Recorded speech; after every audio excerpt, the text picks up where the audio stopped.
야, 얘들아. 야, 정규는 은근히 부자인 거 아니야, 얘? 저요? 그럼. 정규가 부자야? 그럼, 얘 차도 있지, 집도 있지, 여자도 많지, 핸드폰도 많지, 치는 나도 많지. 야, 정규야, 너 있는 남자였어? 아니, 근데 제가 집은 월세고, 차는 할부고, 이 셔츠는 말이에요? 이거 광장시장표예요, 이거. 아유, 상훈아, 보여지는 게 다가 아니야. 얘 몸 봤어, 몸? 이도 받고 산도 받고, 몸이 명품이야. 몸을 못 봤어. 그러니까 보여줘! 제가 멋있는 건 어쩔 수가 없어요. 정규야, 네? 너 있는 남자구나. 아, 그럼요.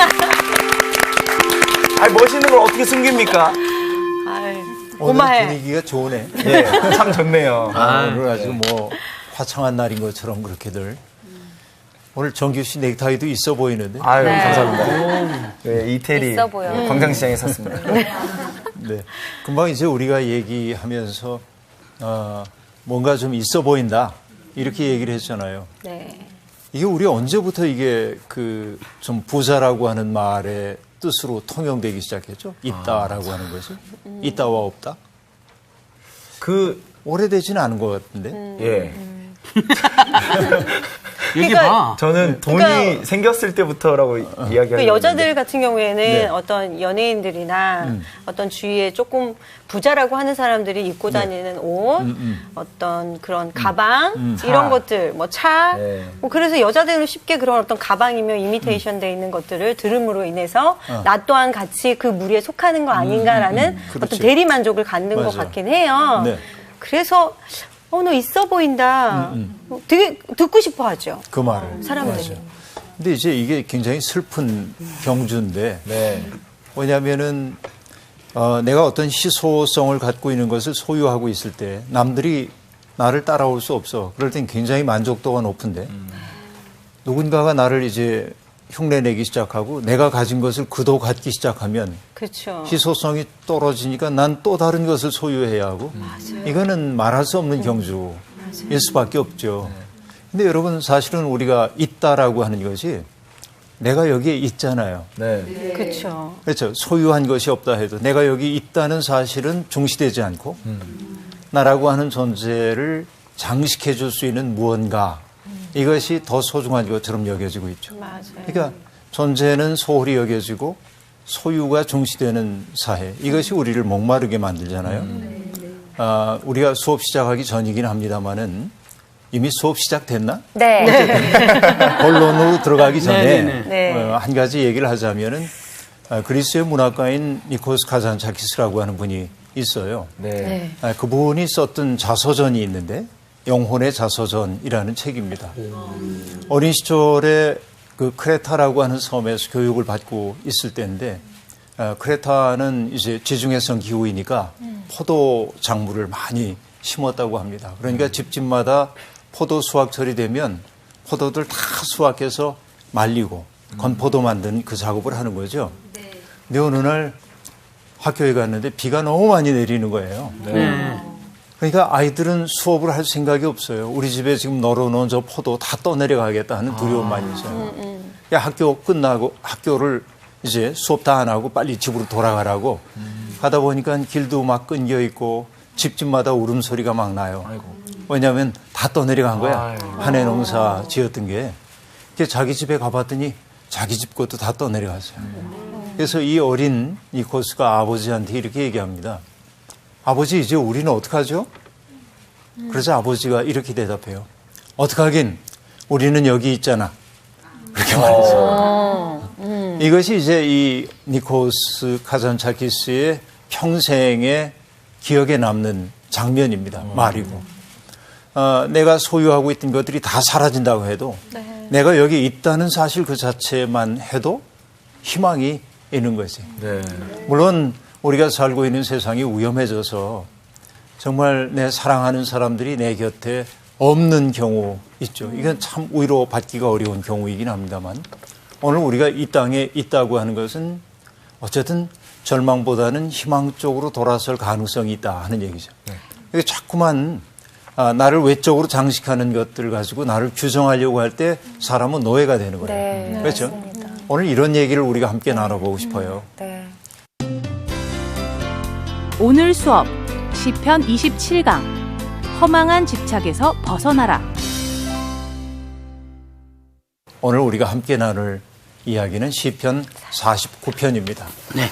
네, 한번 읽어볼게요. 네. 예, 좀 나누어서 네 분이 읽어주세요. 제가 먼저 읽겠습니다. 뭇 백성들아 이를 들으라. 세상의 거민들아 모두 귀를 기울이라. 귀천 빈부를 막론하고 다 들을지어다. 내 입은 지혜를 말하겠고 내 마음은 명철을 작은 소리로 읊조리리로다. 내가 비유로 내 귀를 기울이고 수금으로 나의 오묘한 말을 풀리로다.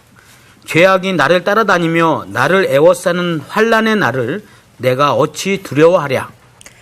자기의 재물을 의지하고 부유함을 자랑하는 자는 아무도 자기의 형제를 구원하지 못하며 그를 위한 속전을 하나님께 바치지도 못할 것은 그들의 생명을 속량하는 값이 너무 엄청나서 영원히 마련하지 못할 것임이니라. 그가 영원히 살아서 죽음을 보지 않을 것인가. 그러나 그는 지혜 있는 자도 죽고 어리석고 무지한 자도 함께 망하며 그들의 재물은 남에게 남겨두고 떠나는 것을 보게 되리로다. 그러나 그들의 속 생각에 그들의 집은 영원히 있고 그들의 거처는 대대에 이르리라 하여 그들의 토지를 자기 이름으로 부르도다. 사람은 존귀하나 장구하지 못하며 멸망하는 짐승 같도다. 이것이 바로 어리석은 자들의 길이며 그들의 말을 기뻐하는 자들의 종말이로다. 셀라. 그들은 양같이 수월에 두기로 작정되었으니 사망이 그들의 목자일 것이라. 정직한 자들이 아침에 그들을 다스리리니 그들의 아름다움은 소멸하고 수월이 그들의 거처가 되리라. 그러나 하나님은 나를 영접하시리니 이러므로 내 영혼을 수월의 권세에서 건져내시리로다. 셀라. 사람이 치부하여 그의 집에 영광이 더할 때에 너는 두려워하지 말지어다. 그가 죽음에 가져가는 것이 없고 그의 영광이 그를 따라 내려가지 못함이로다. 그가 비록 생시에 자기를 축하하며 스스로 좋게 함으로 사람들에게 칭찬을 받을지라도 그들은 그들의 역대 조상들에게로 돌아가리니 영원히 빛을 보지 못하리로다. 존귀하나 깨닫지 못하는 사람은 멸망하는 짐승 같도다. 아멘. 네, 시편 49편 우리들이 읽으면서 그렇지 이런 그 고개 끄덕일 수 있는 요소들이 많이 있었죠. 네. 사람들은 부유하기를 원합니다. 넉넉하기를 원하죠. 그런데 이 시가 우리에게 보여주는 것은 부자가 되려고 하는 욕망이 얼마나 허망할 수 있는지에 대한 이야기를 우리에게 들려주고 있습니다. 삶의 성공을 가르는 척도를 소유물의 많고 적음으로 사람들은 그렇게 잴 때가 있죠. 그러나 여러분 가만히 생각을 한번 해보세요. 우리가 굉장히 많은 부를 축적을 했습니다. 많은 것을 누리고 살았고 높은 자리에까지 올라갔습니다. 근데 하나님이 우리를 보고 이러시면 성공한 인생일까요? 굉장히 그렇죠? 참 마음 아파지는. 마음 아파지죠. 네. 그런데 세상에서 보기엔 보잘것없는 삶을 산 것 같은데 자기에게 주어져 있는 삶의 자리에서 누군가의 선물이 되기 위해 마음쓰고 남의 아픈 사정 때문에 함께 아파하고 그렇게 살았는데 보잘것없어 보였어. 세상에서 천대받았어요. 그런데 하나님이 그를 보고 끄떡끄떡 하신다면 어땠을까요? 기분 좋죠. 어느 생이 더 아름다운 인생입니다. 네. 후자. 이거 우리가 생각해 봐야 되죠. 네. 근데 문제는 뭐냐면 관념적으로는 알아요. 근데 지금 넉넉한 게 좋은데 어떻게 사람들이 그렇잖아요. 네. 그 한비아라고 하는 분이 계시죠. 오지 여행 많이 하셨고 또 긴급 구호 또 그 재난을 당한 사람들 찾아가서 위로하고 구호하는 일에 열심을 다했던 분이 지도 밖으로 행군하라라는 책을 쓴 적이 있습니다. 네. 젊은이들에게 가슴 뛰는 일을 하며 살라고 네. 그렇게 적절하게 얘기를 해줬어요. 근데 그 책의 마지막 장면, 거의 마지막 대목에서 한비아 씨는 이런 고백을 하고 있어요. 내가 그분 앞에 서는 날 듣고 싶은 한마디의 말이 있다. 애썼다. 그 말 한마디 듣고 싶다는 거죠. 저는 그게 뭔지 알 것 같아요. 그렇죠? 인생을 살아가는 방식은 사람마다 조금씩 다 다릅니다. 그런데 오늘 현대를 살아가고 있는 사람들에게는 잘 살고 못 살고의 척도라고 하는 것이 단일하게 규정될 때가 많습니다. 그가 타고 다니는 차, 그들이 살고 있는 집의 크기, 그렇죠? 연봉, 뭐 기타 등등 이런 것들이 그 사람을 나타내주는 표징처럼 여겨지고 있죠. 그래서 우리는 슬픈 짐승처럼 살고 있습니다. 뭐냐면 여러분 항상 나보다 나은 사람이 보이게 마련이거든요. 그렇죠. 그러니까 행복을 늘 유보하며 살아요. 그러니까 그는 현재를 살지 못합니다. 지금 누릴 수 있는 것들이 있어야 하는데 물론 여러분 우리가 돈이 좀 있으면 요즘 돈은 거의 전능하니까 할 수 있는 일이 많은 건 사실입니다. 그렇죠. 그래서 사람들은 돈을 좋아하긴 하죠. 그러나 여러분 돈이 제 아무리 많다고 그래도 죽음 앞에서는 아무 소용이 없어요. 좋은 의료 장치를 통해서 조금 더 연명할 수 있을는지는 모르나 그러나 죽음을 없는 것으로 만들 수는 없죠. 이것이 49편이 전반적으로 우리에게 가르쳐 주려고 하는 내용입니다. 그렇죠. 그래서 우리에게 중요한 것은 뭐냐면 죽음 앞에서는 허망해지는 가치에 붙들려 살기보다는 죽음조차도 무력화시킬 수 없는 영원한 가치 그런 게 뭐가 있을까? 이 고민을 좀 한번 해보자고 하는 거죠. 좋지요? 이런 것들이. 네. 그래서 이 시인은 자신 있게 얘기합니다. 자기의 이 이야기, 지금부터 하려고 하는 이야기를 경청해달라면서 사람들을 초대하고 있는데 초대의 대상이 다양합니다. 못 백성아 그렇게 말하죠. 세상의 거민들아 하고 말하고 빈북 귀천 빈부를 막론하고 다 들을지어다. 여기에 못 백성 세상의 거민들 그렇죠. 그 다음에 여기 뭐냐면은 귀천 빈부하고 말하고 있는데요. 귀천이라고 한마디로 얘기를 해놨는데 여러분 그 비천한 사람이 있고 존귀한 사람이 있어요. 히브리어로 표현하는 방식이 조금 달라요. 그러니까 이 둘 다를 지금 초대의 대상으로 보고 있습니다. 가난한 사람, 부자. 그러니까 누구라도 보편적으로 들어야 할 이야기라고 지금 얘기를 하고 있죠. 그러니까 이제부터 이 시인이 들려주려고 하는 얘기는 그동안 세상이 수없이 만들어냈던 구별짓기를 무화시키는 겁니다. 여러분 인간의 욕망이 아까 얘기한 대로 구별짓기의 욕망이에요. 그러니까 남과 내가 구별되기를 원하는 거죠. 그래서 구별 지을 때 가장 중요한 것이 뭐냐면은 희소성입니다. 남이 갖지 못한 것을 가져야 되는 거예요. 그렇죠. 다이아 반지를 하더라도 남과 똑같으면 끼었네 이 정도일 텐데 큰 거. 그리고 그 유명한 물방울. 물방울이면 뭐 다 가는 거죠. 끼고 있으면은 저분 대단하시네. 이제 이렇게들 알아주는 거죠. 근데 사실 물방울 다이아도 광야 사막 같은 데서 이틀만 굶으면 아무 소용 없어요. 그거로 뭐 밥 바꿔 먹을 수도 없고 물 먹을 수도 없고. 그렇죠. 희소한 것이에요. 근데 하나님이 재미나는 건 하나님 재미있다고 하면 안 되지.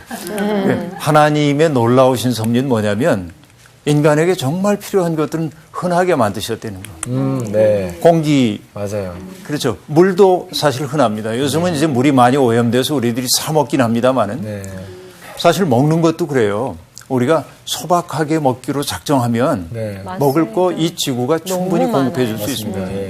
근데 우리가 이 지구를 황폐하게 만들어 놓으니까 지구 저편에서는 굶주리는 사람들이 있고 그런데 이 죄스러운 일들이죠. 그러니까 하나님에게 정말 가치 있는 것은 희소한 것들이 아니에요. 하나님이 귀하게 여기시는 것은 흔한 거예요. 이게 하나님의 사랑법입니다. 그러니까 흔한 것들을 소중히 여기는 삶의 방식이 하나님 마음에 가까운 거예요. 희소한 것을 소중히 여기는 마음은 하나님을 등진 마음일 수 있어요. 이게 이제 중요해요. 근데 사람들은 자꾸만 자기를 구별짓기 원합니다. 옷을 입어도요, 뭐 유명한 명품 옷을 딱 입어야 폼나 보이고 그래서 그러는 거죠.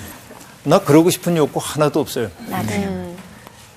내가 너무 허름해 보입니까? 아니요. 저희 정규하고 저는 잘 가는 옷가게 5,000원짜리 옷가게 아, 그래요? 아주 좋아요. 같이 갑시다. 네, 진짜 좋습니다. 남자 좋아요. 저는 옷 자, 제가 큰 거만 입어야 돼요. 제가 한 장 사서 갖다 네. 드리겠습니다. 오케이. 아, 고마워. 나도 하나 갖다 줘. 자, 여러분, 구별짓기의 욕망이 인간에게 있는데 지금 이 시인이 초대하고 있는 것은 뭐냐면 그런 구별을 다 무화시키고 있습니다. 네. 뭇백성들, 그렇죠.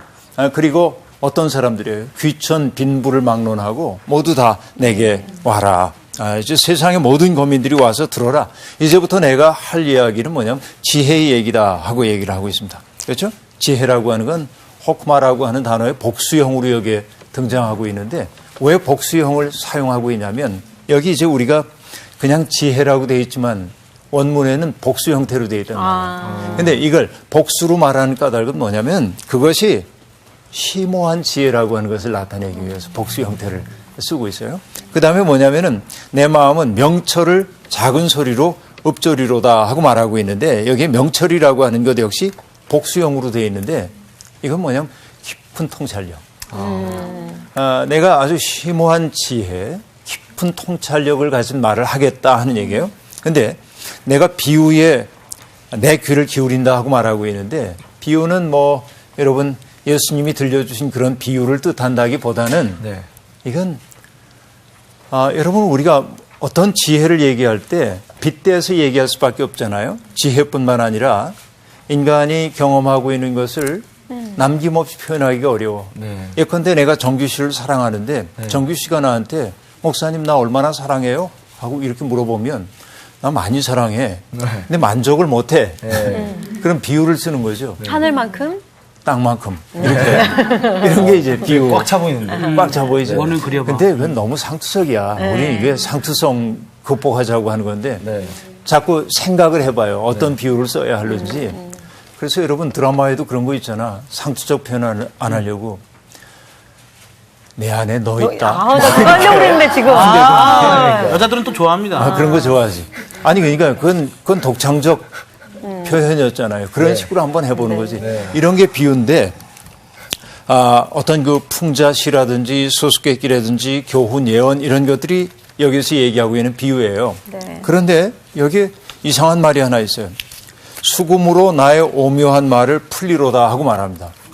자, 이게 무슨 얘기죠? 수금을 타면서 네. 나의 오묘한 말을 풀리로다 하고 말하고 있는데 여러분 어떤 음악을 하다 보면 모라의 경지에 들어갈 때가 있거든.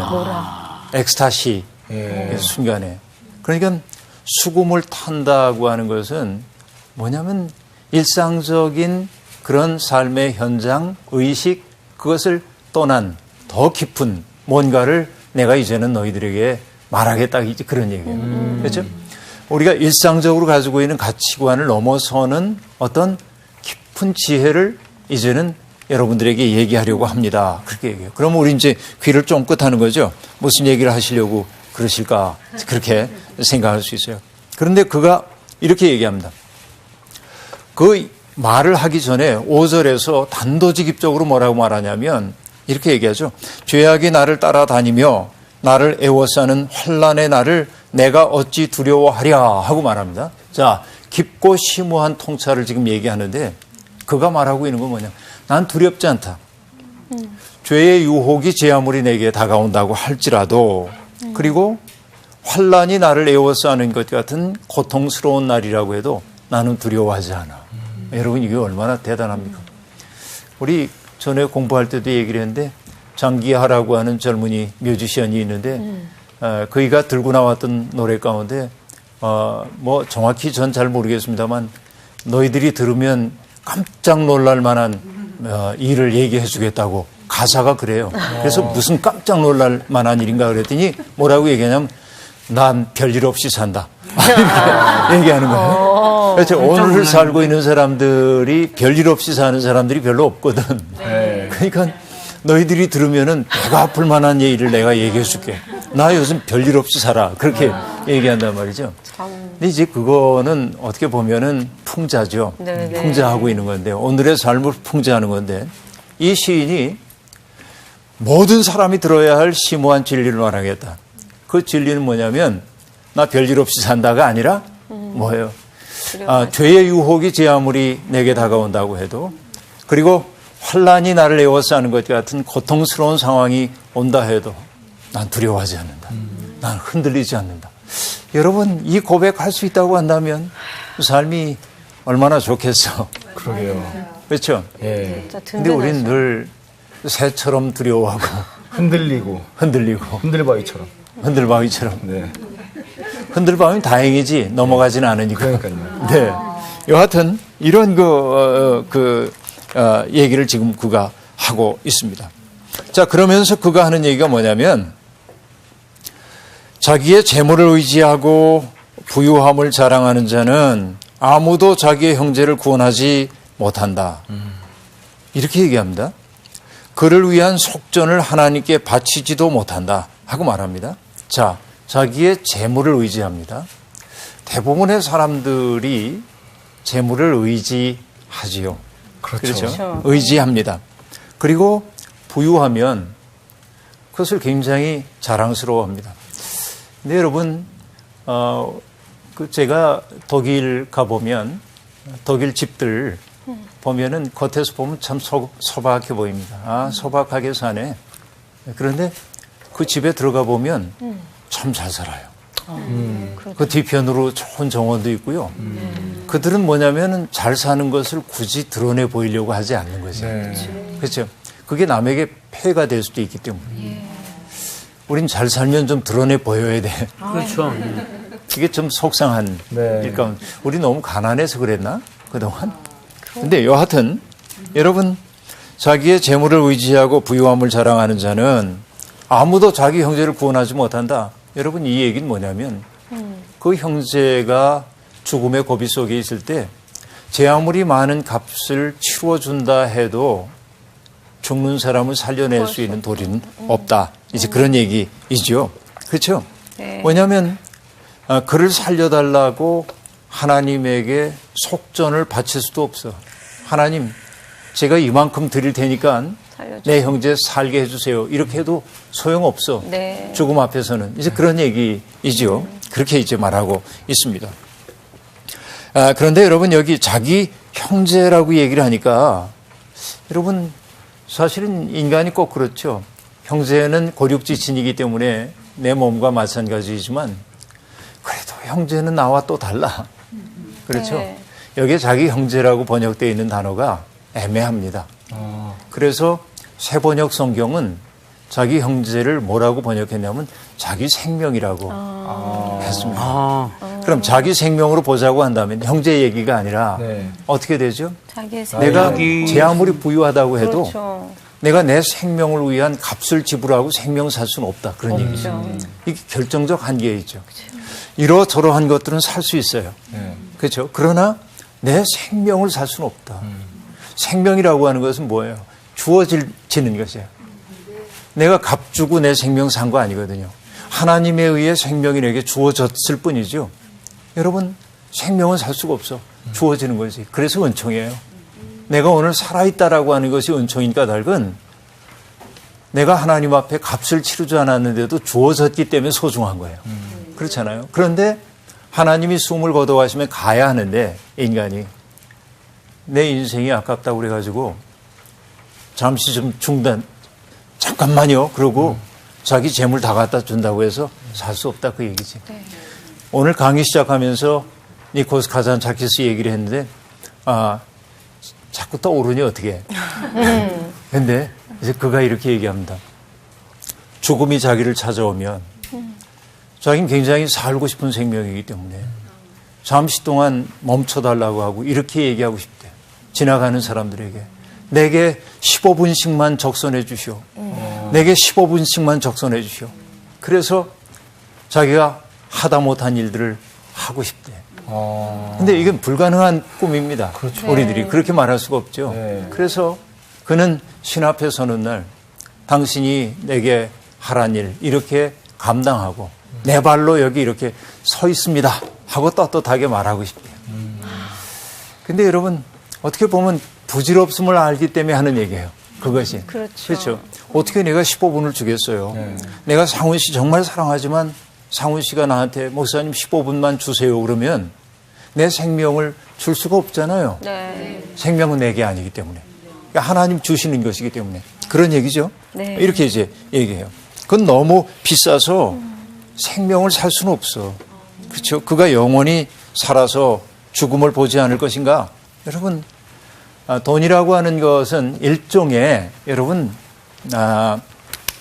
돈이라고 하는 것은 일종의, 제가 겸손하게 쓰고 있어요. 팔을 받치고. 예. 돈이라고 하는 것은 일종의 사람들에게 불멸을 가져다 준다고 생각을 하는 거예요. 네. 그렇죠. 그렇죠. 돈 가지고 못할 일이 없는 것처럼 생각되기 때문에 그러죠. 그런데 이 시인이 지금 하는 얘기는 뭐냐면 돈은 불멸이 아니야. 이게 돈으로 할 수 있는 것은 불멸이 아니야. 소멸할 수밖에 없는 것들을 살 수는 있지만 불멸을 살 수는 없다 그 얘기죠. 맞죠 여러분? 네. 이런 거예요. 세상이 꼭 그렇게 돼 있다 하는 얘기입니다. 그래서 여러분 이 세상에서 돈으로 해결할 수 있는 일들이 정말 많습니다. 그렇죠. 돈을 주면은 나를 위해 일해주는 사람들이 점점 많아요. 이전에는 여러분 인생의 여러 가지들을 보세요. 아기가 태어납니다. 아기가 태어날 때 요즘은 전부 병원에 가서 낳지만 네. 옛날에는 우리 어머니들이 집에서. 들에서 일하다가 집에 들어가셔서 스스로 불 떼서 물 끓여놓고 물 들여놓고 그리고 스스로 아기를 낳으셨단 말이에요. 탯줄 끊고 대단해. 스스로요? 산모조차 없이 가족들끼리 그렇게 그렇잖아요. 네. 근데 요즘은 전부 의사 선생님들에게 맡겨서 합니다. 잔치를 하더라도 우리들 여러분 다 집에서 지지고 볶고 뭐 이렇게 잔치했잖아요. 네. 그런데 그렇죠. 요즘은 깔끔하게 출장 대행업체 불러요. 네. 장례도 마찬가지입니다. 사람이 죽으면은 옛날엔 전부 집에서 하잖아요. 칠성판에다가 사람을 시신 눕히고 전부 염하고 가족들이 그 과정을 다 보죠. 근데 지금은 어떡합니까? 깨끗하게 대행해주는 사람들이 있습니다. 상조협회. 그러니까 뭐냐면 우리는 삶도 모르고 죽음도 모르는 거예요. 참 어떻게 보면. 우리가 그것들을 대면하고 직면할 수 있는 기회들이 없는 거예요. 옛날에는 아이들도 자기 집에서 태어나는 아이를 봤어요. 아기가 태어나는 걸 본 거예요. 아이가 오는 것을 환영했던 거죠. 자기 집에서 할머니, 할아버지가 돌아가시는 것을 봤어요. 삶이 속에 들어와 자연스럽게. 그렇죠. 삶과 죽음이 있어요. 그런데 지금은 아이들한테 장례가 나면 어떡하죠? 딴 데 보내놔. 아이들한테 그 죽음과 만나지 않도록 하기 위해서. 이게 성숙한 줄로 알고 있어요. 그러나 이건 뭐냐면 사람 땜과 그래서 상당히 좀 문제가 있는 것으로 보여지죠. 그래서 선생님 지금 사회가 생명에 대한 존귀함이 없는 것 같아요. 그래요. 바로 그런 거예요. 그걸 봐야 되는데 직접 맞아요. 이제 그런 거죠. 그래서 이제 여기서 참 중요한 게 돈으로 해결할 수 있는 일이 많아지면서 우리가 점점 뭘 잃어버리냐면 몸으로 할 수 있는 능력들이 점점 줄어들기 시작했습니다. 왜냐하면 돈 내면 딴 사람들이 해주기 때문에. 그렇죠. 이렇게 돼 있어요. 그러니까 돈으로 여러분 그러니까 돈이 해줄 수 있는 일이 많기 때문에 사람은 편리해지기 위해서라도 돈을 많이 벌어야 된다고 생각해요. 그러면서 점점 무능력해지는 거예요. 세상에 살아가는 일에 있어서는. 맞죠, 여러분? 제 말 그러지 않죠? 그래서 그래요. 그래서 여러분 그 돈 중독에서 벗어나는 길이 뭔지 아세요? 돈 중독에서 벗어나는 길? 그건 뭐냐면 몸으로 어떤 일을 자꾸 해봐야 돼. 몸을 써가지고 어떤 일들을 해야 돼. 현대인들의 가장 큰 소외 가운데 하나가 뭐냐면 몸으로부터의 소외입니다. 자기의 몸을 써서 뭔가를 하는 일이 너무 못하는 거지. 그러니까 몸을 써서 뭔가를 해야 돼. 그래서 아이들에게도 가장 좋은 교육은 노작 교육이라고 말하는 교육학자가 있습니다. 뭔가를 만들어 보고 자기 손으로. 여러분 초등학생들도요. 시골에 가가지고 장작 패기 같은 걸 시키면 요즘 도시 부모님들은 아이들 위험할까 봐 안 시키거든. 그렇죠. 근데 남자아이들은 그 장작 패기 같은 걸 하면서 뭐냐면 자부심을 느껴요. 내가 이런 거 이거 위험한 일인데도 아빠가 엄마가 이걸 나한테 맡겨주셔서 날 신뢰해. 이게 아이들한테 얼마나 큰 자부심을 주는지 모릅니다. 이 노자 교육들을 해야 되거든요. 몸을 쓰는 교육들. 그래서 대개 대안학교들이 아주 중요하게 생각하는 것이 그런 노자 교육이야. 노동하는 거. 뭔가를 만들어 보는 이런 경험들을 하는 것이죠. 그런데 도시에 살고 있는 사람들이 돈으로부터 중독되는 방법이 하나 있어요. 그건 뭐냐면 돈 받지 않고 자기의 재능을 누군가에게 줘 버릇하는 거예요. 전 정말 이게 중요하다고 생각해요. 우리는 어떤 일을 할 때 저 사람이 날 얼마를 줄까? 늘 그걸 계산하기 때문에 거래가 돼. 그렇죠. 기쁘게 함께 하지 못하고. 그렇죠. 근데 아주 전폭적으로 내 재능을 그냥 주는 거예요. 여러분, 사람은요, 돈으로 환산되지 않는 일을 할 때 보람을 느껴요. 맞아. 내가 저 사람을 위해서 돈으로 환산되지 않고 그냥 전폭적으로 해줬을 때 뿌듯해. 보람이라고 하는 건 그렇게 형성돼. 내가 돈 받고 한 것은 보람이라고 하는 게 별로 없어요. 맞죠, 여러분? 그래서 기독교인들이 잘 산다고 하는 것은 다른 것 아닙니다. 돈으로 환산되지 않는 일을 열심히 하기 시작해야 하고, 그리고 그런 공동체를 점점 많이 만들어가는 거예요. 이게 정말로 필요한 일이라고 볼 수 있습니다. 그러니까 스스로를 선물로 주기 시작할 때 돈이 나를 지배하는 힘들이 점점 약화되기 시작해요.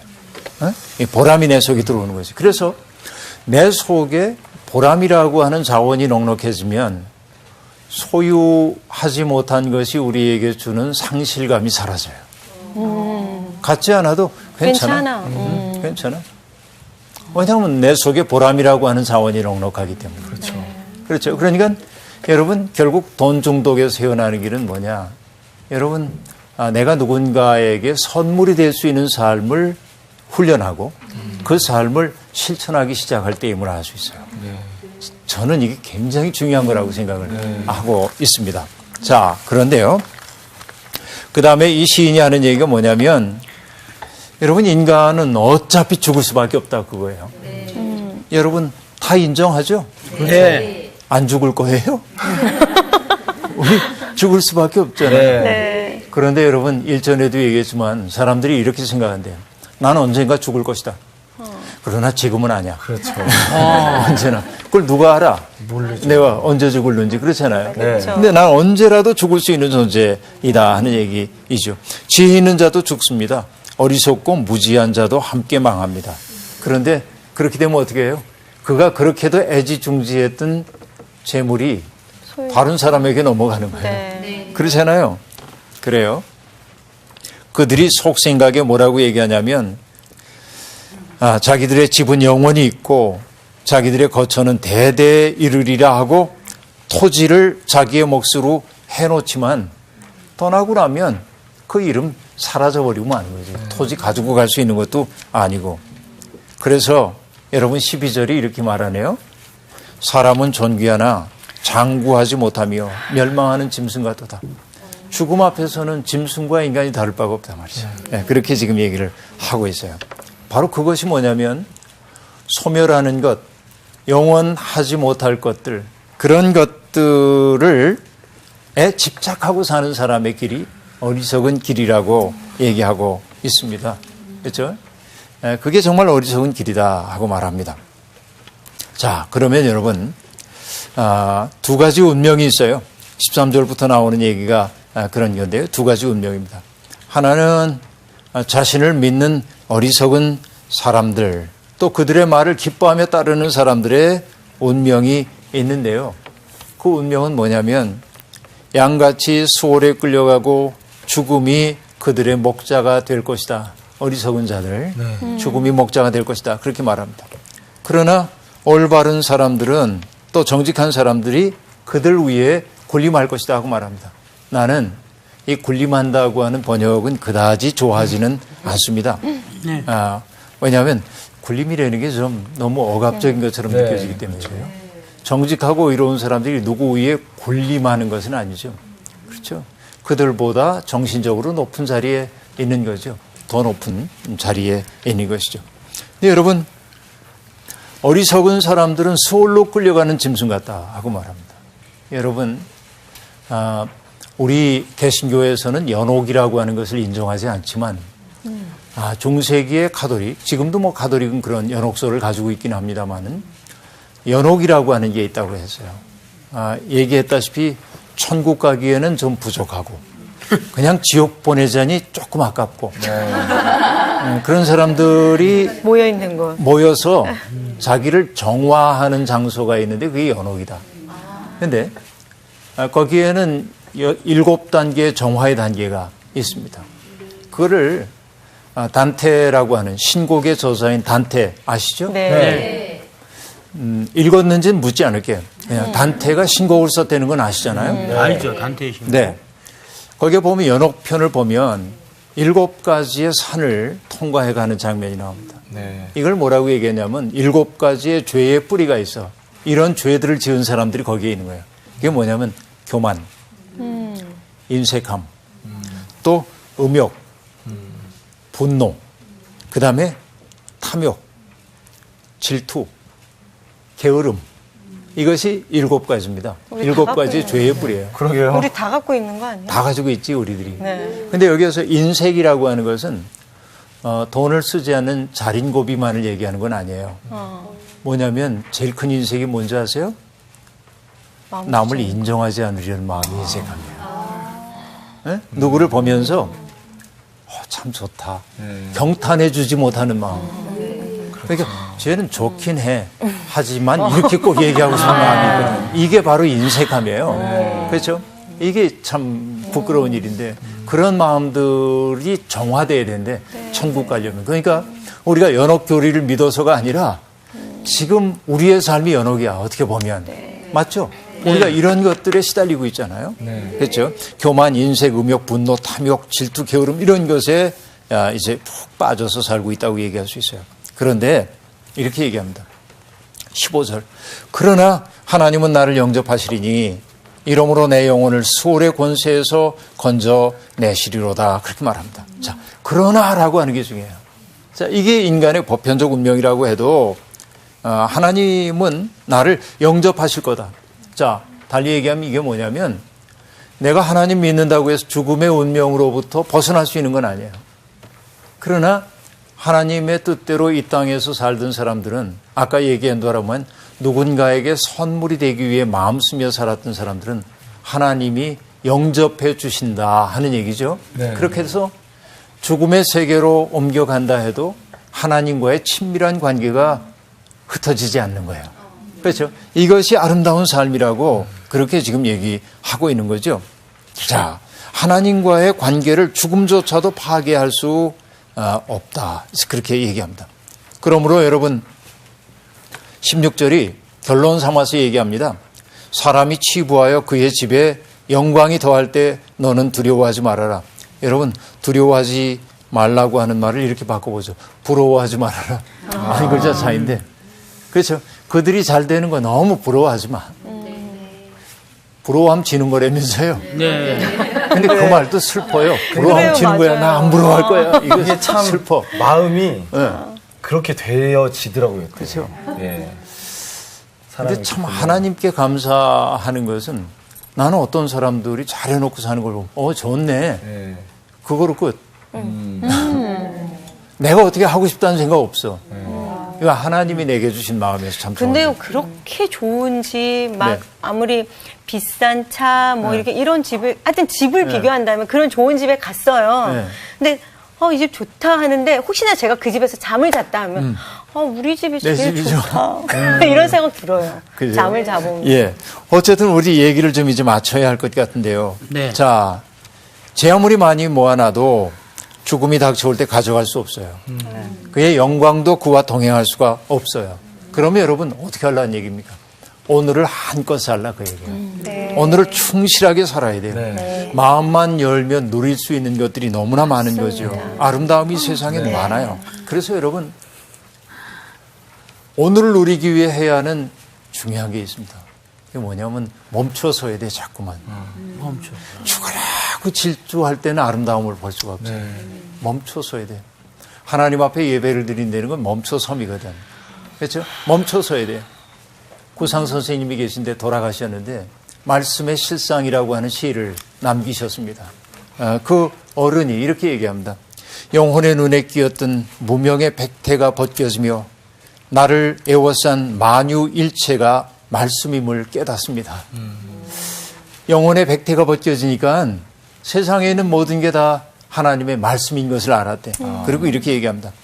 노상무심히 보아오던 손가락이 10개인 것도 이적에나 접하듯 새삼 놀라웠고 창밖 울타리 한 구석 새로 피는 개나리꽃도 부활의 시범을 보듯 사뭇 황홀합니다. 창창한 우주 험하게 바다에 모래알보다도 작은 내가 말씀에 신령한 그 은혜에 이렇게 오물거리고 있음을 상상도 아니요 상징도 아닌 실상으로 깨닫습니다. 그렇게 말합니다.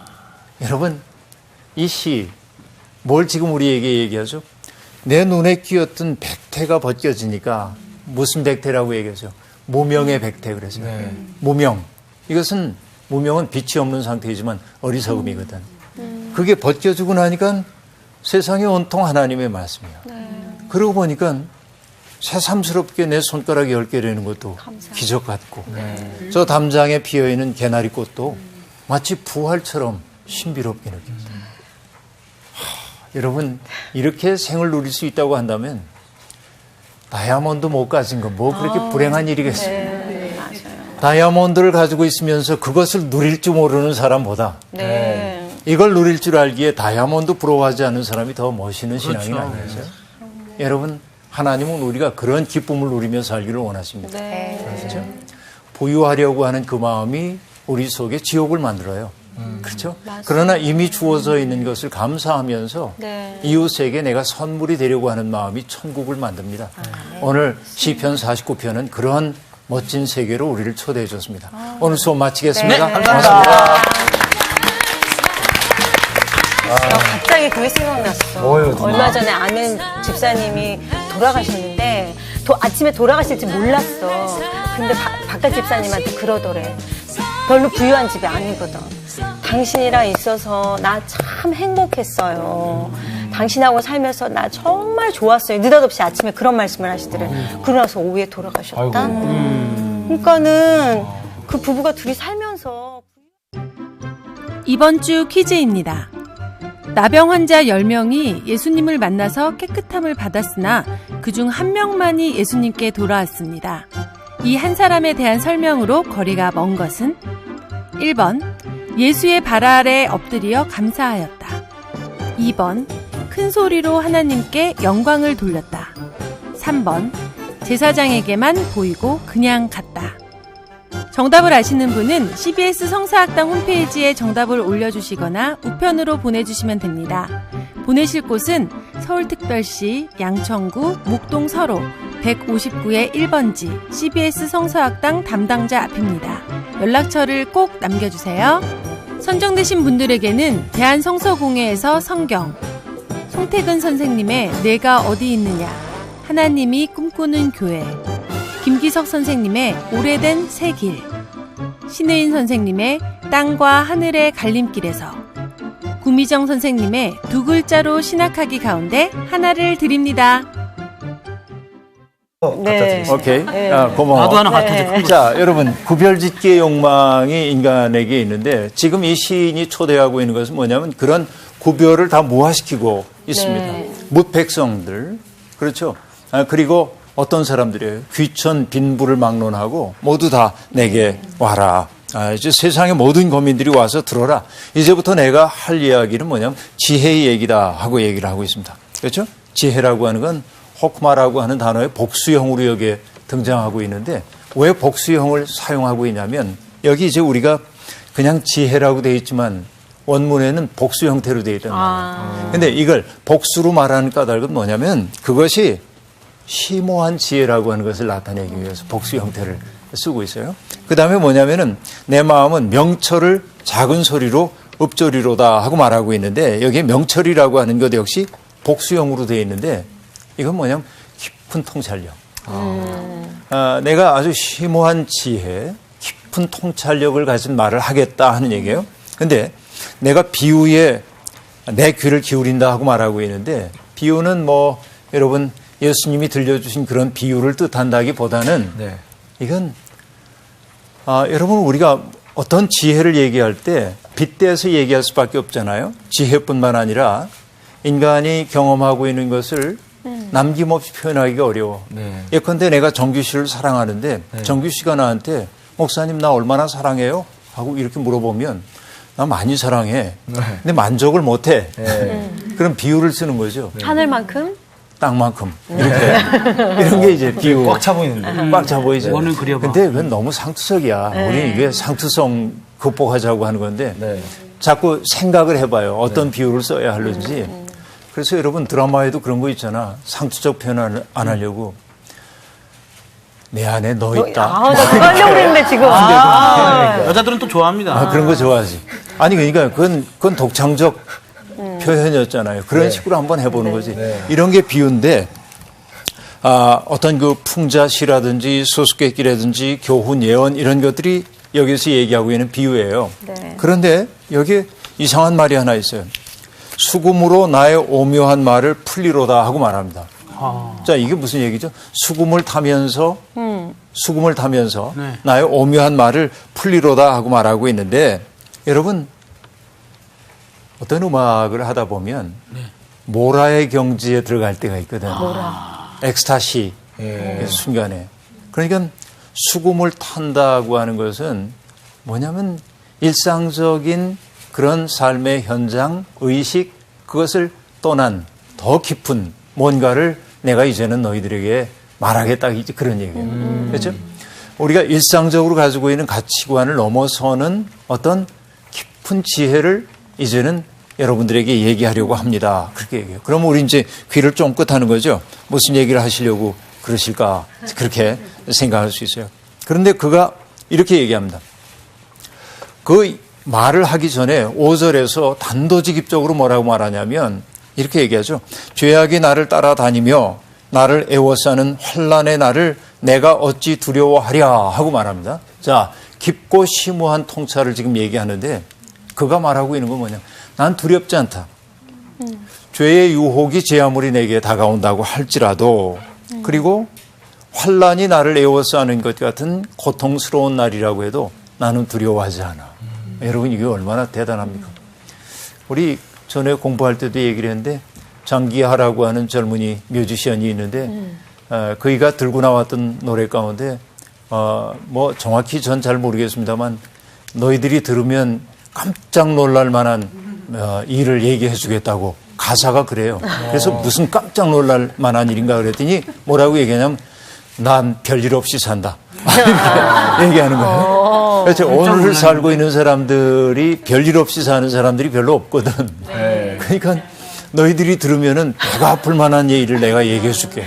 나 요즘 별일 없이 살아. 그렇게 얘기한단 말이죠. 근데 이제 그거는 어떻게 보면은 풍자죠. 네네. 풍자하고 있는 건데 오늘의 삶을 풍자하는 건데 이 시인이 모든 사람이 들어야 할 심오한 진리를 말하겠다. 그 진리는 뭐냐면 나 별일 없이 산다가 아니라 뭐예요? 죄의 유혹이 제 아무리 내게 다가온다고 해도 그리고 환난이 나를 에워싸는 것 같은 고통스러운 상황이 온다 해도 난 두려워하지 않는다. 난 흔들리지 않는다. 여러분 이 고백할 수 있다고 한다면 삶이 얼마나 좋겠어. 그러게요. 그렇죠? 예. 진짜 근데 우리는 든든하죠. 늘 새처럼 두려워하고 흔들리고 흔들리고 흔들바위처럼. 흔들바위처럼. 네. 흔들바위는 다행이지 넘어가지는 않으니까. 그러니까요. 네. 여하튼 이런 얘기를 지금 그가 하고 있습니다. 자, 그러면서 그가 하는 얘기가 뭐냐면 자기의 재물을 의지하고 부유함을 자랑하는 자는 아무도 자기의 형제를 구원하지 못한다. 이렇게 얘기합니다. 그를 위한 속전을 하나님께 바치지도 못한다 하고 말합니다. 자, 자기의 재물을 의지합니다. 대부분의 사람들이 재물을 의지하지요. 그렇죠. 의지합니다. 그리고 부유하면 그것을 굉장히 자랑스러워합니다. 근데 여러분, 제가 독일 가보면 독일 집들 보면은 겉에서 보면 참 소박해 보입니다. 아, 소박하게 사네. 그런데 그 집에 들어가 보면 참 잘 살아요. 그 뒤편으로 좋은 정원도 있고요. 그들은 뭐냐면은 잘 사는 것을 굳이 드러내 보이려고 하지 않는 거죠. 그렇죠. 그게 남에게 폐해가 될 수도 있기 때문에. 우린 잘 살면 좀 드러내 보여야 돼. 그렇죠. 이게 좀 속상한 일까. 우리 너무 가난해서 그랬나? 그동안? 근데 여하튼 여러분, 자기의 재물을 의지하고 부유함을 자랑하는 자는 아무도 자기 형제를 구원하지 못한다. 여러분, 이 얘기는 뭐냐면 그 형제가 죽음의 고비 속에 있을 때 제 아무리 많은 값을 치러준다 해도 죽는 사람을 살려낼 수 있는 도리는 없다. 이제 그런 얘기이죠. 그렇죠? 네. 왜냐하면 그를 살려달라고 하나님에게 속전을 바칠 수도 없어.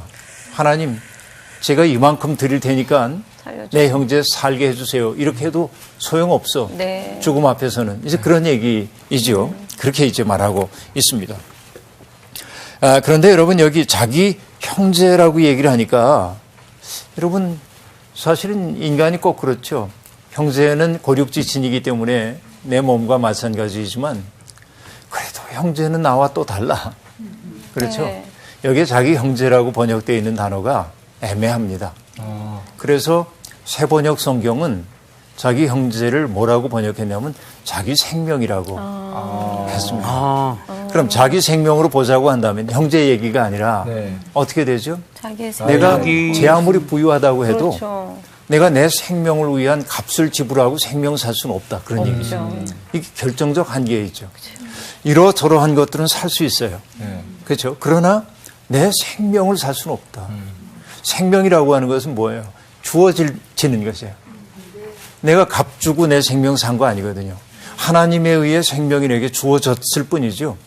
여러분, 생명은 살 수가 없어. 주어지는 거지. 그래서 은총이에요.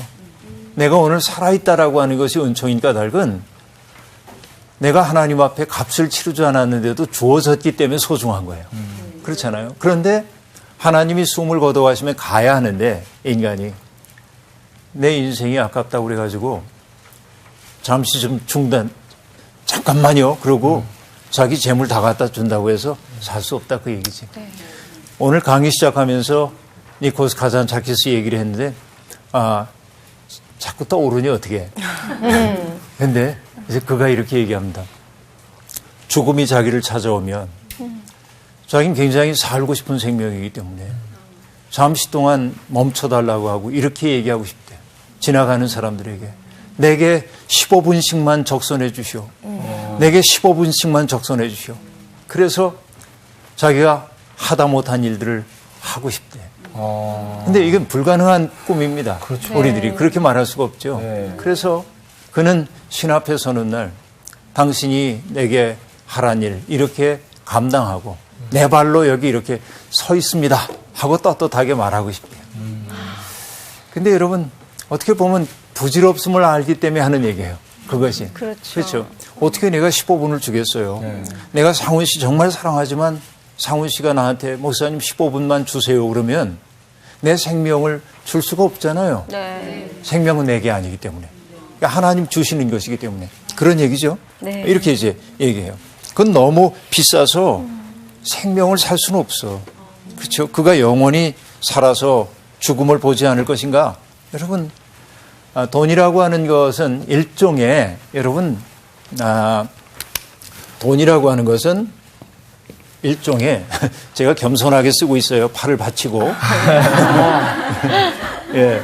돈이라고 하는 것은 일종의 사람들에게 불멸을 가져다 준다고 생각을 하는 거예요. 그렇죠. 그렇죠. 돈 가지고 못할 일이 없는 것처럼 생각되기 때문에 그러죠. 그런데 이 시인이 지금 하는 얘기는 뭐냐면 돈은 불멸이 아니야. 이게 돈으로 할 수 있는 것은 불멸이 아니야. 소멸할 수밖에 없는 것들을 살 수는 있지만 불멸을 살 수는 없다 그 얘기지. 맞죠 여러분? 네. 이런 거예요. 세상이 꼭 그렇게 돼 있다 하는 얘기입니다. 그래서 여러분 이 세상에서 돈으로 해결할 수 있는 일들이 정말 많습니다. 그렇죠. 돈을 주면은 나를 위해 일해주는 사람들이 점점 많아요. 이전에는 여러분 인생의 여러 가지들을 보세요. 아기가 태어납니다. 아기가 태어날 때 요즘은 전부 병원에 가서 낳지만 옛날에는 우리 어머니들이 집에서. 들에서 일하다가 집에 들어가셔서 스스로 불 떼서 물 끓여놓고 물 들여놓고 그리고 스스로 아기를 낳으셨다는 대줄 끊고 대단해. 스스로요? 산모조차 없이 가족들끼리 그렇게 그렇잖아요. 네. 근데 요즘은 전부 의사 선생님들에게 맡겨서 합니다. 잔치를 하더라도 우리들 여러분 다 집에서 지지고 볶고 뭐 이렇게 잔치했잖아요. 네. 그런데 그렇죠. 요즘은 깔끔하게 출장 대행업체 불러요. 장례도 마찬가지입니다. 사람이 죽으면은 옛날엔 전부 집에서 하잖아요. 칠성판에다가 사람을 시신 눕히고 전부 염하고 가족들이 그 과정을 다 보죠. 근데 지금은 어떡합니까? 깨끗하게 대행해주는 사람들이 있습니다. 창조협회. 그러니까 뭐냐면 우리는 삶도 모르고 죽음도 모르는 거예요. 참 어떻게 보면. 우리가 그것들을 대면하고 직면할 수 있는 기회들이 없는 거예요. 옛날에는 아이들도 자기 집에서 태어나는 아이를 봤어요. 아기가 태어나는 걸 본 거예요. 아이가 오는 것을 환영했던 거죠. 자기 집에서 할머니, 할아버지가 돌아가시는 것을 봤어요. 삶이 속에 들어와 자연스럽게. 그렇죠. 삶과 죽음이 있어요. 그런데 지금은 아이들한테 장례가 나면 어떡하죠? 딴 데 보내라. 아이들한테 그 죽음과 만나지 않도록 하기 위해서. 이게 성숙한 줄로 알고 있어요. 그러나 이건 뭐냐면 사람 땜과 그래서 상당히 좀 문제가 있는 것으로 보여지죠. 그래서 선생님 지금 사회가 생명에 대한 존귀함이 없는 것 같아요. 그래요. 바로 그런 거예요. 그걸 봐야 되는데 직접 맞아요. 이제 그런 거죠. 그래서 이제 여기서 참 중요한 게 돈으로 해결할 수 있는 일이 많아지면서 우리가 점점 뭘 잃어버리냐면 몸으로 할 수 있는 능력들이 점점 줄어들기 시작했습니다. 왜냐하면 돈 내면 딴 사람들이 해주기 때문에. 그렇죠. 이렇게 돼 있어요. 그러니까 돈으로 여러분 그러니까 돈이 해줄 수 있는 일이 많기 때문에 사람은 편리해지기 위해서라도 돈을 많이 벌어야 된다고 생각해요. 그러면서 점점 무능력해지는 거예요. 세상에 살아가는 일에 있어서는. 맞죠, 여러분? 제 말 그러지 않죠? 그래서 그래요. 그래서 여러분 그 돈 중독에서 벗어나는 길이 뭔지 아세요? 돈 중독에서 벗어나는 길? 그건 뭐냐면 몸으로 어떤 일을 자꾸 해봐야 돼. 몸을 써가지고 어떤 일들을 해야 돼. 현대인들의 가장 큰 소외 가운데 하나가 뭐냐면 몸으로부터의 소외입니다. 자기의 몸을 써서 뭔가를 하는 일이 너무 못하는 거지. 그러니까 몸을 써서 뭔가를 해야 돼. 그래서 아이들에게도 가장 좋은 교육은 노작 교육이라고 말하는 교육학자가 있습니다. 뭔가를 만들어 보고 자기 손으로. 여러분 초등학생들도요. 시골에 가가지고 장작 배기 같은 걸 시키면 요즘 도시 부모님들은 아이들 위험할까 봐 안 시키거든. 그렇죠. 근데 남자아이들은 그 장작 배기 같은 걸 하면서 뭐냐면 자부심을 느껴요. 내가 이런 거 이거 위험한 일인데도 아빠가 엄마가 이걸 나한테 맡겨주셔서 날 신뢰해. 이게 아이들한테 얼마나 큰 자부심을 주는지 모릅니다. 이 노작 교육들을 해야 되거든요. 몸을 쓰는 교육들. 그래서 대개 대안학교들이 아주 중요하게 생각하는 것이 그런 노작 교육이야. 노동하는 거. 뭔가를 만들어 보는 이런 경험들을 하는 것이죠. 그런데 도시에 살고 있는 사람들이 돈으로부터 중독되는 방법이 하나 있어요. 그건 뭐냐면 돈 받지 않고 자기의 재능을 누군가에게 줘 버릇하는 거예요. 전 정말 이게 중요하다고 생각해요.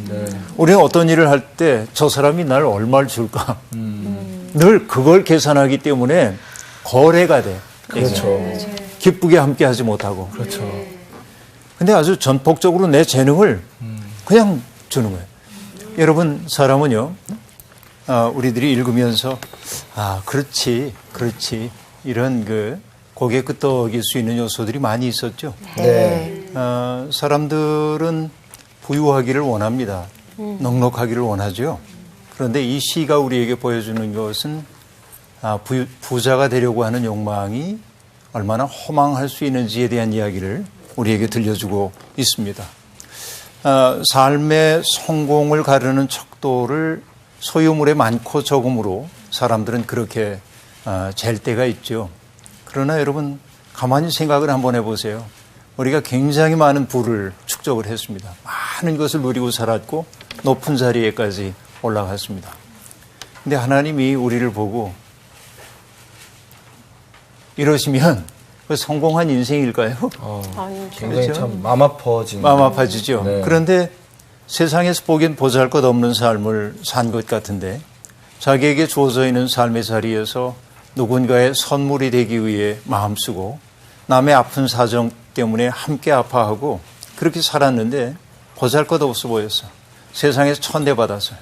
그런데 하나님이 그를 보고 끄떡끄떡 하신다면 어땠을까요? 기분 좋죠. 어느 생이 더 아름다운 인생입니다. 네. 후자. 이거 우리가 생각해 봐야 되죠. 네. 근데 문제는 뭐냐면 관념적으로는 알아요. 근데 지금 넉넉한 게 좋은데 어떻게 사람들이 그렇잖아요. 네. 그 한비아라고 하는 분이 계시죠. 오지 여행 많이 하셨고 또 긴급 구호 또 그 재난을 당한 사람들 찾아가서 위로하고 구호하는 일에 열심을 다했던 분이 지도 밖으로 행군하라라는 책을 쓴 적이 있습니다. 네. 젊은이들에게 가슴 뛰는 일을 하며 살라고 네. 그렇게 적절하게 얘기를 해줬어요. 근데 그 책의 마지막 장면, 거의 마지막 대목에서 한비아 씨는 이런 고백을 하고 있어요. 아, 내가 그분 앞에 서는 날 듣고 싶은 한마디의 말이 있다. 애썼다. 그 말 한마디 듣고 싶다는 거죠. 저는 그게 뭔지 알 것 같아요. 그렇죠? 인생을 살아가는 방식은 사람마다 조금씩 다 다릅니다. 그런데 오늘 현대를 살아가고 있는 사람들에게는 잘 살고 못 살고의 척도라고 하는 것이 단일하게 규정될 때가 많습니다. 네. 그가 타고 다니는 차, 그들이 살고 있는 집의 크기, 그렇죠? 연봉, 뭐 기타 등등 이런 것들이 그 사람을 나타내주는 표징처럼 여겨지고 있죠. 그래서 우리는 슬픈 짐승처럼 살고 있습니다. 네. 왜냐하면 여러분 항상 나보다 나은 사람이 보이게 마련이거든요. 그렇죠. 그러니까 행복을 늘 유보하며 살아요. 그러니까 그는 현재를 살지 못합니다. 지금 누릴 수 있는 것들이 있어야 하는데 물론 여러분 우리가 돈이 좀 있으면 요즘 돈은 거의 전능하니까 할 수 있는 일이 많은 건 사실입니다. 그렇죠. 그래서 사람들은 돈을 좋아하긴 하죠. 그러나 여러분 돈이 제 아무리 많다고 그래도 죽음 앞에서는 아무 소용이 없어요.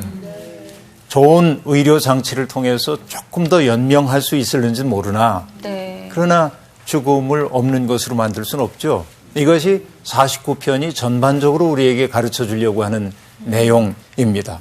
그렇죠.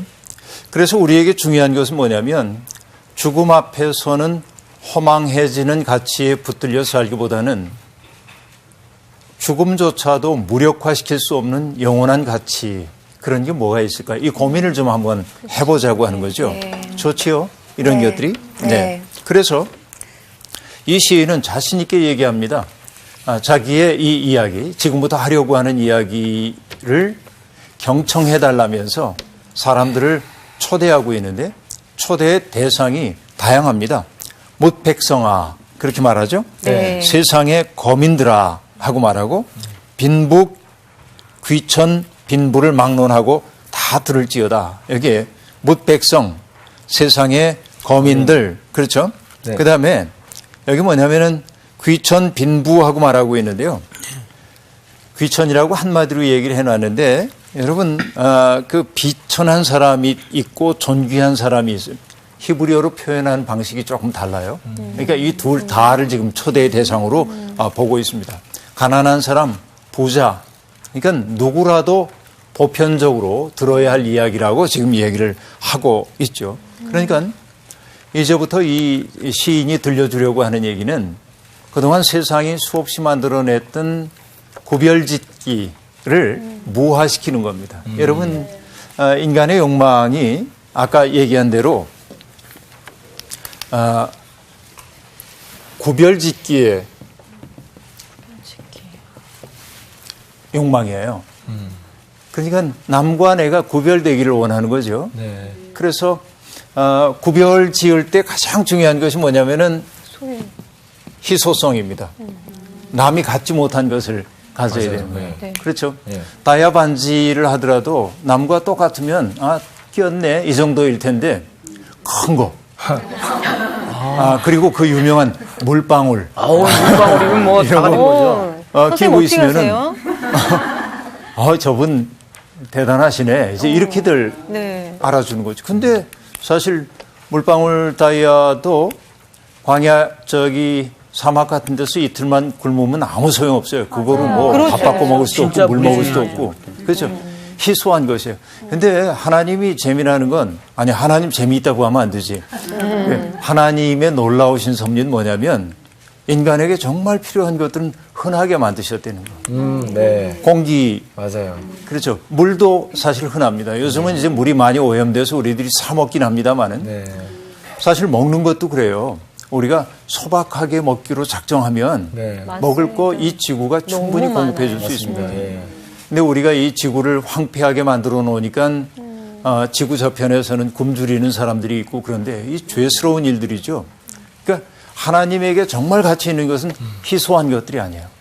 하나님이 귀하게 여기시는 것은 흔한 거예요. 이게 하나님의 사랑법입니다. 그러니까 흔한 것들을 소중히 여기는 삶의 방식이 하나님 마음에 가까운 거예요. 희소한 것을 소중히 여기는 마음은 하나님을 등진 마음일 수 있어요. 이게 이제 중요해요. 근데 사람들은 자꾸만 자기를 구별짓기 원합니다. 옷을 입어도요, 뭐 유명한 명품 옷을 딱 입어야 폼나 보이고 그래서 그러는 거죠. 나 그러고 싶은 욕구 하나도 없어요. 내가 너무 허름해 보입니까? 아니요. 저희 정규하고 저는 잘 가는 옷가게 5,000원짜리 옷가게 아, 아주 그래요? 좋아요. 같이 갑시다. 네, 진짜 좋습니다. 남자 좋아요. 저는 옷 자, 제가 큰 거만 입어야 돼요. 제가 한 장 사서 야, 얘들아. 야, 정규는 은근히 부자인 거 아니야, 얘? 저요? 그럼. 정규가 부자야? 그럼, 얘, 차도 있지, 집도 있지, 여자도 많지, 핸드폰도 많지, 치는 나도 많지. 야, 정규야. 너 있는 남자였어? 아니 근데 제가 집은 월세고 차는 할부고 이 셔츠는 말이에요. 이거 광장시장표예요 이거. 아유, 상훈아. 보여지는 게 다가 아니야. 얘, 몸 봤어, 몸? 이도 받고 산도 받고, 몸이 명품이야. 몸을 못 봤어. 그러니까 보여줘. 제가 멋있는 건 어쩔 수가 없어요. 정규야. 네? 너 있는 남자구나. 아, 그럼요. 아니 멋있는 걸 어떻게 숨깁니까? 아이, 오늘 고마해. 분위기가 좋으네. 예, 참 좋네요. 오늘 아주 뭐 화창한 날인 것처럼 그렇게들. 오늘 정규 씨 넥타이도 있어 보이는데. 아유 감사합니다. 네, 이태리 있어 보여. 광장시장에 샀습니다. 네. 금방 이제 우리가 얘기하면서 뭔가 좀 있어 보인다 이렇게 얘기를 했잖아요. 네. 이게 우리 언제부터 이게 좀 부자라고 하는 말의 뜻으로 통용되기 시작했죠? 있다라고 하는 것이 있다와 없다. 오래되지는 않은 것 같은데. 예. 얘기 그러니까 봐. 저는 돈이 그러니까 생겼을 때부터라고 이야기하는 그 여자들 같은 경우에는 네. 어떤 연예인들이나 어떤 주위에 조금 부자라고 하는 사람들이 입고 다니는 옷, 어떤 그런 가방, 이런 것들, 뭐 차, 네. 뭐 그래서 여자들은 쉽게 그런 어떤 가방이며 이미테이션 돼 있는 것들을 들음으로 인해서 나 또한 같이 그 무리에 속하는 거 아닌가라는 어떤 그렇죠. 대리 만족을 갖는 것 맞아요. 같긴 해요. 네. 그래서 너 있어 보인다. 되게 듣고 싶어 하죠. 그 말을. 사람들이. 맞아요. 근데 이제 이게 굉장히 슬픈 경주인데. 네. 왜냐면은, 내가 어떤 희소성을 갖고 있는 것을 소유하고 있을 때 남들이 나를 따라올 수 없어. 그럴 땐 굉장히 만족도가 높은데 누군가가 나를 이제 흉내내기 시작하고 내가 가진 것을 그도 갖기 시작하면 그렇죠. 희소성이 떨어지니까 난 또 다른 것을 소유해야 하고 이거는 말할 수 없는 경주일 수밖에 없죠.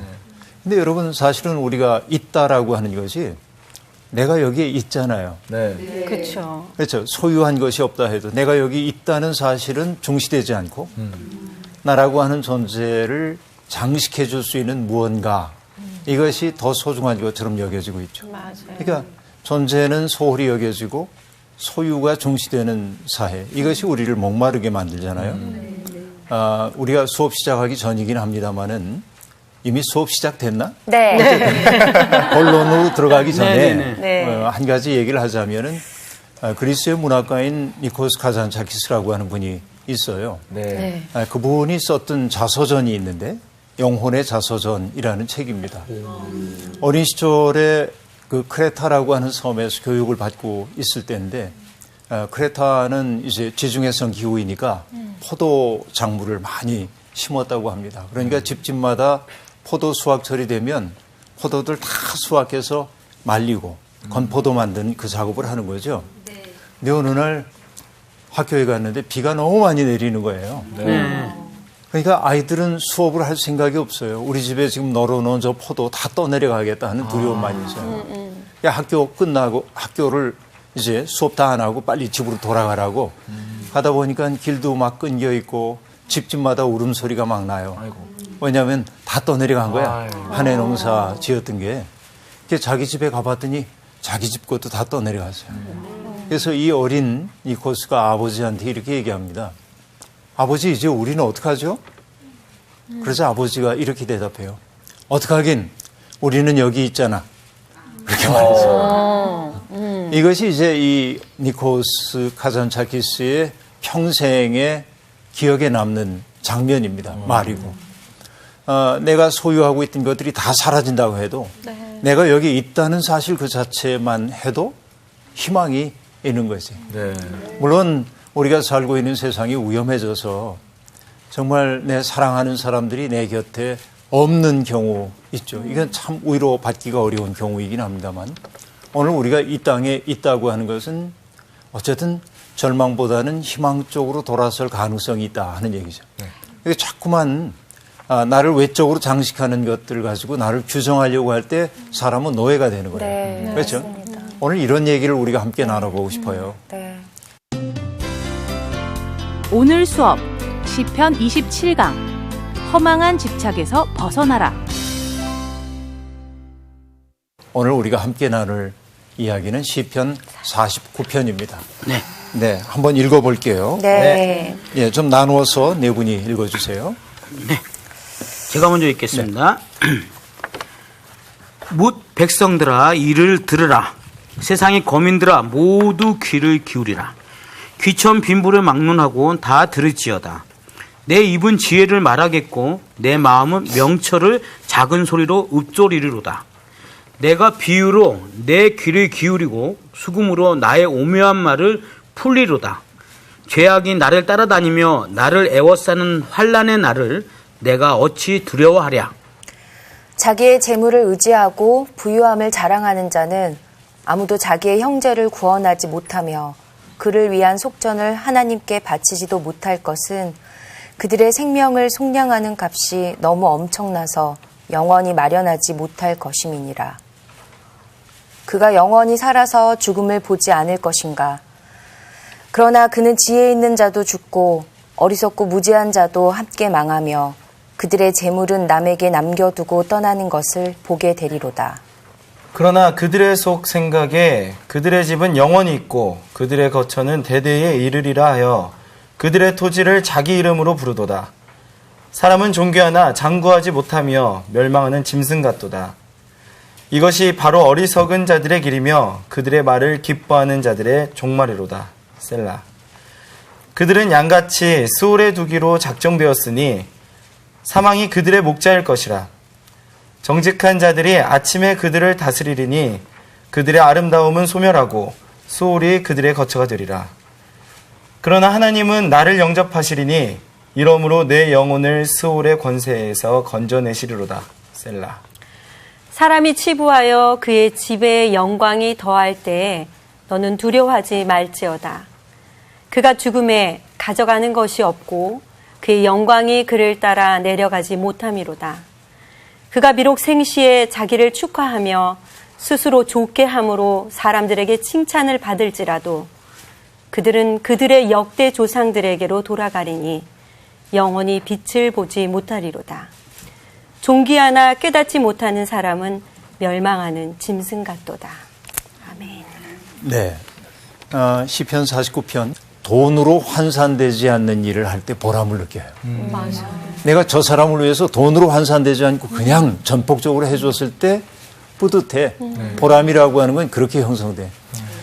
내가 돈 받고 한 것은 보람이라고 하는 게 별로 없어요.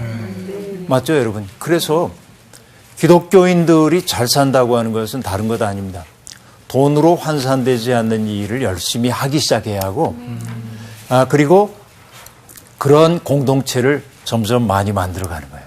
이게 정말로 필요한 일이라고 볼 수 있습니다. 그러니까 스스로를 선물로 주기 시작할 때 돈이 나를 지배하는 힘들이 점점 약화되기 시작해요. 이 보람이 내 속에 들어오는 거지. 그래서 내 속에 보람이라고 하는 자원이 넉넉해지면 소유하지 못한 것이 우리에게 주는 상실감이 사라져요. 갖지 않아도 괜찮아. 괜찮아. 왜냐하면 내 속에 보람이라고 하는 자원이 넉넉하기 때문에. 그렇죠. 그렇죠. 그러니까 여러분 결국 돈 중독에서 헤어나는 길은 뭐냐? 여러분 내가 누군가에게 선물이 될 수 있는 삶을 훈련하고 그 삶을 실천하기 시작할 때임을 알 수 있어요. 저는 이게 굉장히 중요한 거라고 생각을 하고 있습니다. 자, 그런데요. 그 다음에 이 시인이 하는 얘기가 뭐냐면 여러분 인간은 어차피 죽을 수밖에 없다 그거예요. 여러분 다 인정하죠? 네. 안 죽을 거예요? 우리 죽을 수밖에 없잖아요. 네. 그런데 여러분 일전에도 얘기했지만 사람들이 이렇게 생각한대요. 나는 언젠가 죽을 것이다. 그러나 지금은 아니야. 그렇죠. 언제나. 그걸 누가 알아? 모르죠. 내가 언제 죽을는지 그렇잖아요. 그렇죠. 근데 난 언제라도 죽을 수 있는 존재이다 하는 얘기이죠. 지혜 있는 자도 죽습니다. 어리석고 무지한 자도 함께 망합니다. 그런데 그렇게 되면 어떻게 해요? 그가 그렇게도 애지중지했던 재물이 다른 사람에게 넘어가는 거예요. 네. 그렇잖아요. 그래요. 그들이 속생각에 뭐라고 얘기하냐면 자기들의 집은 영원히 있고 자기들의 거처는 대대에 이르리라 하고 토지를 자기의 몫으로 해놓지만 떠나고 나면 그 이름 사라져버리고 마는 거죠. 토지 가지고 갈 수 있는 것도 아니고. 그래서 여러분 12절이 이렇게 말하네요. 사람은 존귀하나 장구하지 못하며 멸망하는 짐승 같도다. 죽음 앞에서는 짐승과 인간이 다를 바가 없단 말이죠. 네, 그렇게 지금 얘기를 하고 있어요. 바로 그것이 뭐냐면 소멸하는 것, 영원하지 못할 것들, 그런 것들을 집착하고 사는 사람의 길이 어리석은 길이라고 얘기하고 있습니다. 그렇죠? 그게 정말 어리석은 길이다 하고 말합니다. 자, 그러면 여러분 두 가지 운명이 있어요. 13절부터 나오는 얘기가 그런 건데요. 두 가지 운명입니다. 하나는 자신을 믿는 어리석은 사람들, 또 그들의 말을 기뻐하며 따르는 사람들의 운명이 있는데요. 그 운명은 뭐냐면 양같이 수월에 끌려가고 죽음이 그들의 목자가 될 것이다. 어리석은 자들, 죽음이 목자가 될 것이다. 그렇게 말합니다. 그러나 올바른 사람들은 또 정직한 사람들이 그들 위에 군림할 것이다 하고 말합니다. 나는 이 군림한다고 하는 번역은 그다지 좋아하지는 않습니다. 왜냐하면 군림이라는 게 좀 너무 억압적인 것처럼 느껴지기 때문이에요. 정직하고 의로운 사람들이 누구 위에 군림하는 것은 아니죠. 그렇죠? 그들보다 정신적으로 높은 자리에 있는 거죠. 더 높은 자리에 있는 것이죠.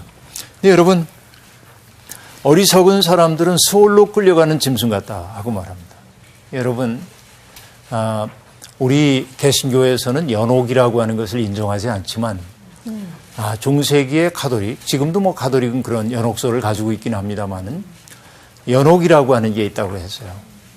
얘기했다시피 천국 가기에는 좀 부족하고 그냥 지옥 보내자니 조금 아깝고 그런 사람들이 모여 있는 거. 모여서 자기를 정화하는 장소가 있는데 그게 연옥이다. 그런데 거기에는 7단계의 정화의 단계가 있습니다. 그거를 단테라고 하는 신곡의 저자인 단테 아시죠? 네.